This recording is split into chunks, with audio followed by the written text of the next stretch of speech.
It was a cold, foggy night in the remote village of Darkwood. The villagers lived in fear of the old abandoned mansion at the edge of the forest. For years, people had spoken of eerie whispers, moving shadows, and strange figures lurking near the house. A group of four friends, Aryan, Riyah, Kabir, and Sneha, decided to test their courage. Kabir, laughing nervously, "Come on, guys. It's just an old house. These stories are made up." Sneha, "If it's just a story, why has no one lived there for decades?" Riyah, "We should leave before something bad happens." Aryan, grinning, "Scared already? Let's just go inside for 5 minutes and prove there's nothing to fear." Hesitant but unwilling to seem weak, they all agreed. As they pushed open the creaking wooden door, a strong, musty smell filled the air. The flickering flashlight revealed dust-covered furniture, cobwebs hanging from the ceiling, and long-forgotten paintings with faded faces staring at them. Kabir, "See? Nothing but dust and old furniture." Just as he finished speaking, a loud bang echoed from upstairs. Riyah whispering, "What was that?" Aryan, "Probably the wind. Let's check it out."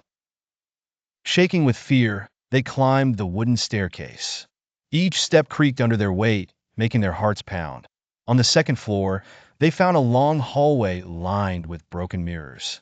As they walked, Sneha suddenly gasped, "Sneha, look in the mirror."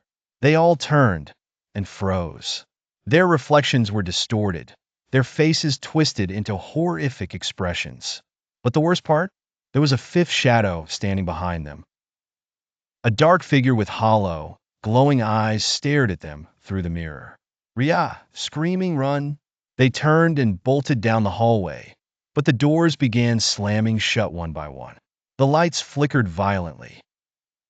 Panting, they stopped in a dimly lit room. The air had turned icy cold. A whisper floated around them, an eerie voice repeating, "You shouldn't have come." A chilling wind swept through the room, and the door behind them slammed shut. Kabir panicked, "Who said that? Who's there?" The whispers turned into a low, guttural laugh. The old rocking chair in the corner began moving on its own, creaking back and forth. Suddenly, Aryan screamed as long, skeletal fingers grabbed his shoulder.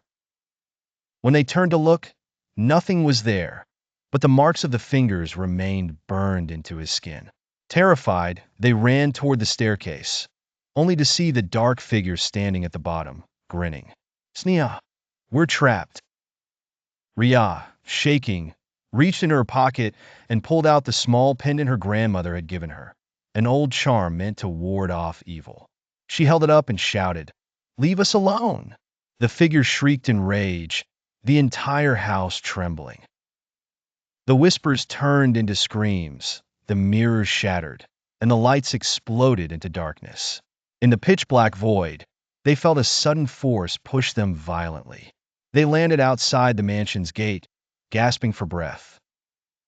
The house stood silent and still.